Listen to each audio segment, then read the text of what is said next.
Hey there, I'm your lawyer. I'm Mr. Dickeydoo. That's right. And I'm going to be representing you in this matter. Yeah, yeah, go ahead and get your laughs out right now. Dickeydoo. Unfortunately, that is my last name, and well, it's a name that I was made fun of for most of my life, unfortunately.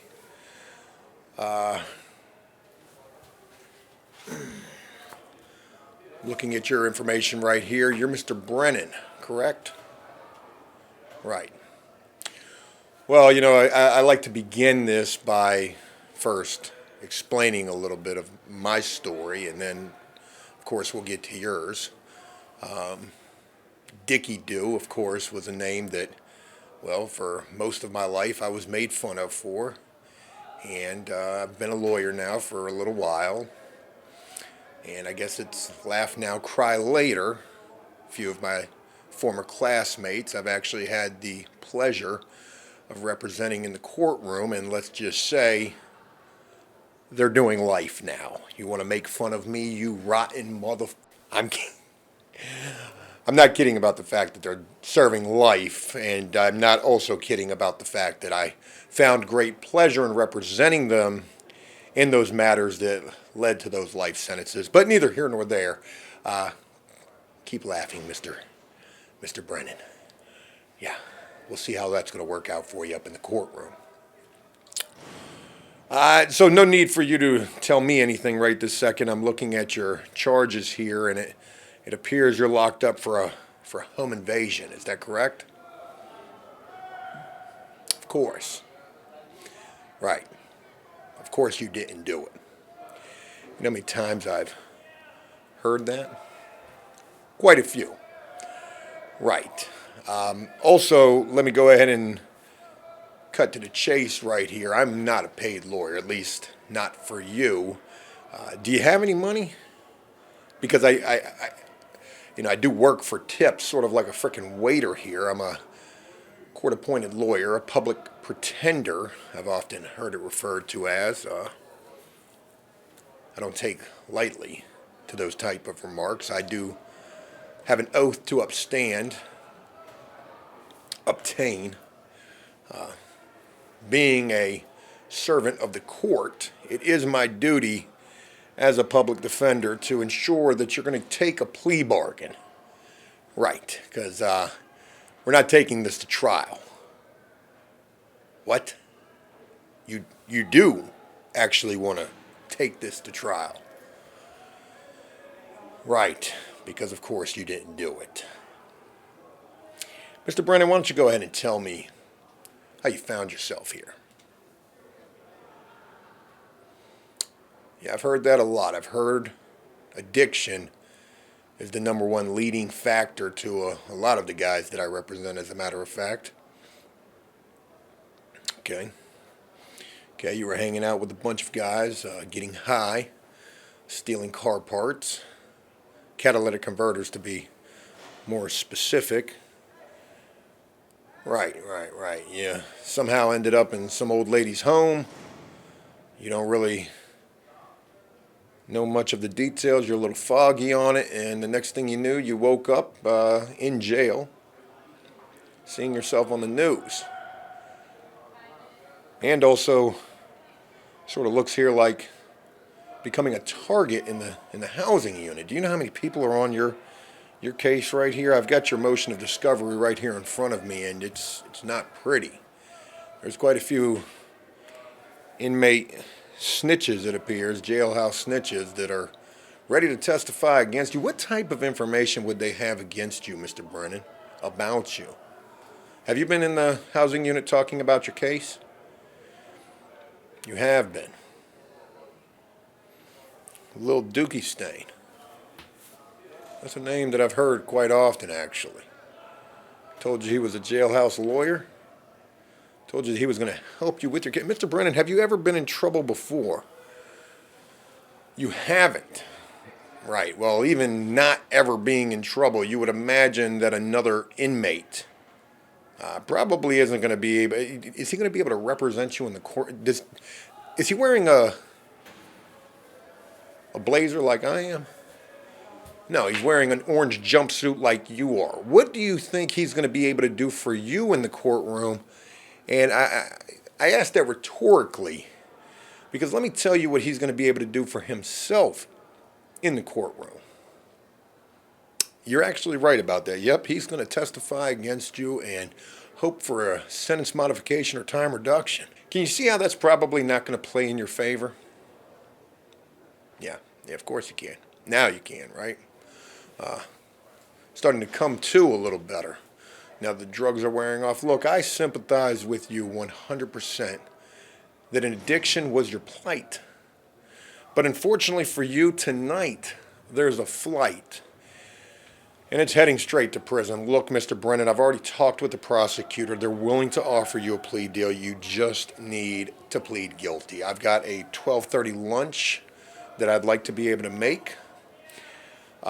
They've offered you a plea deal for 62 years. Just go ahead and plead guilty to the home invasion, the abduction, the robbery, the kidnapping, the malicious wounding, the attempted murder. They're going to drop. Yes, Mr. Brent, I know that sounds like a lot of charges to plead guilty to, and I know 62 years sounds like an assload of time to commit to. But the prosecutor has agreed to drop a few charges. They're going to drop the simple possession. They're going to drop the probation violation. And they're also going to drop the failure to appear. I know, Mr. Brennan, those are all misdemeanors except for the probation violation. But that's the best that I've been able to do. Look, I owe this prosecutor. What do you mean you're not going to take the deal? Mr. Brennan, I am a public defender, a servant of the court. There's no other options here. Right. We're going to go up in there and you're going to fire me. Mr. Brennan, who else?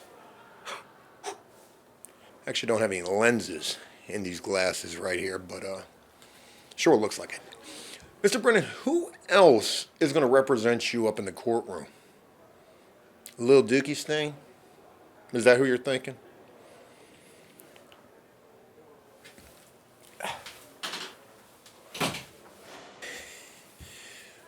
Sorry.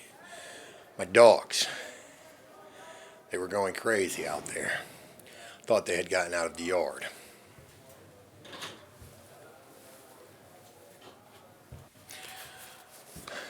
Again, I'm back, Mr. Brennan. Sorry, I had to go talk with the prosecutor one last time and just confirm our lunch commitment.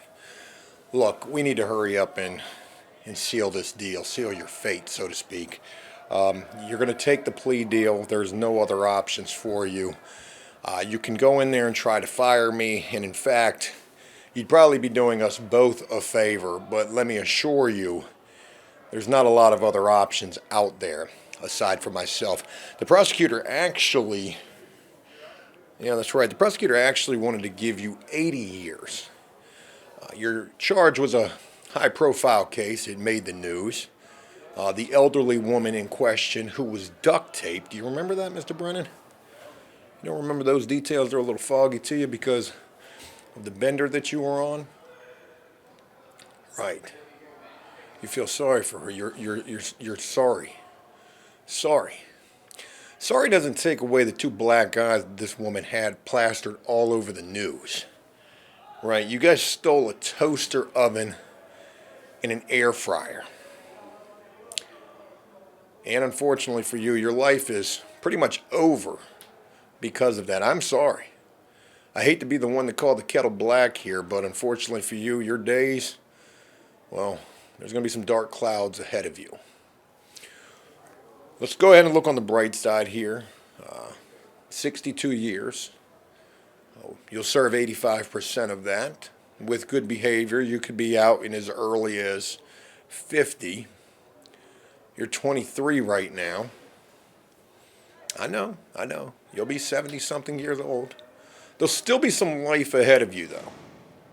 You know what they say, prison preserves a guy.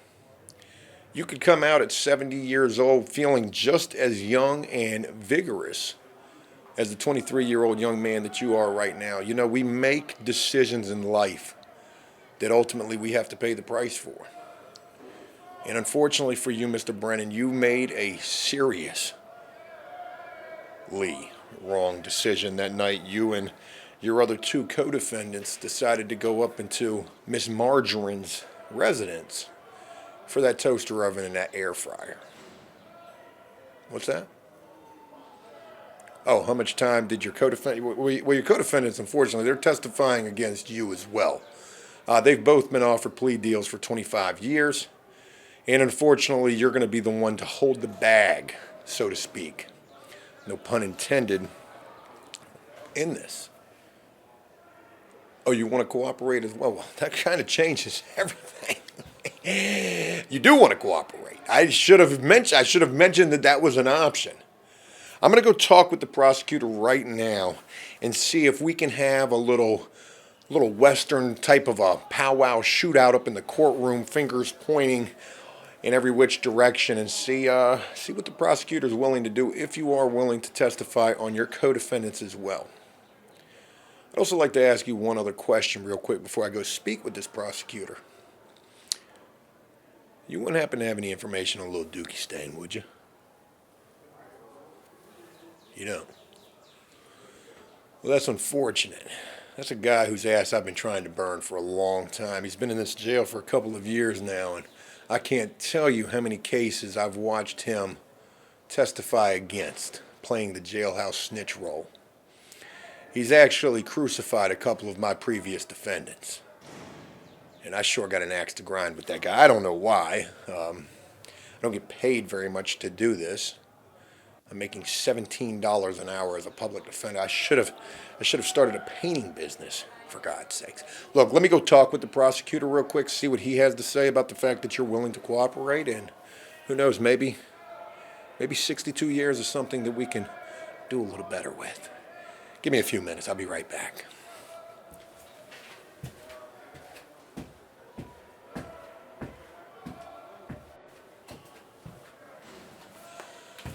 All right, I just talked with the prosecutor, and good news. He has been willing to negotiate a little bit. Look, we don't have a lot of time left. Lunch is coming up pretty quickly, and there's a burger calling my name. Look, the prosecutor said if you're willing to testify against your co-defendants, he's willing to do a little better. He's willing to offer you 57 years in exchange for your cooperation. I know it's not much better. But again, you do have a high-profile, very heinous case. And, well, unfortunately, it's not going to get much better than that. 62 years, 57 years. He's wiping off 5 years. He's taking 5 years off. You should be... That's breakfast. You should be so inclined to take a deal. So generous. Do you realize... Y'all duct taped this elderly woman, put her in a bathtub, and I'm not sure where the two black guys came in between the time of the duct taping and the bathtub, but somewhere along the line, somebody whooped this old lady's ass. And there's going to be hellfire to pay up inside of the courtroom. Now, there is a little bit of light at the end of this tunnel. The prosecutor has agreed to continue this matter for a week, to let you write up your statement, prepare your testimony against your co-defendants. And I need to tell you something, Mr. Brennan. The better you do with this testimony, the more that you can provide in the sense of information, the better, potentially, the prosecutor may be willing to do. And I'll go ahead and commit to this. If you can get me some information on little Dookie Stain, I give you my word. I'll make sure that sentencing is a lot better than 57 years. How does 47 years sound? Think about it. The more you do, the less you may have to do. The ball's in your court, Mr. Brennan. Get some information. Because I'm going to tell you again, I'm not a paid lawyer. We're not going up into this courtroom playing OK Corral.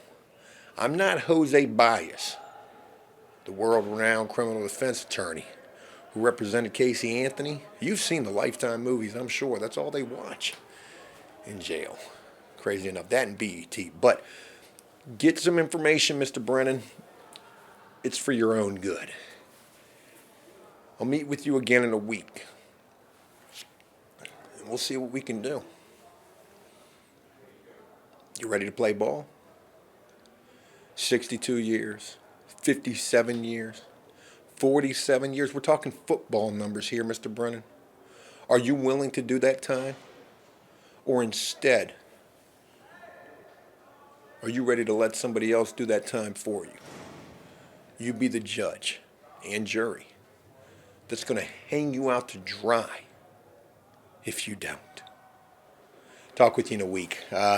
Enjoy the sweat meat sandwich in the paper bag right there. I'm going to go eat me a nice bacon cheeseburger for lunch. It's all I can afford. I'm making $17 an hour as a public pretender. Talk with you in a week, Mr. Brennan. Have a good day.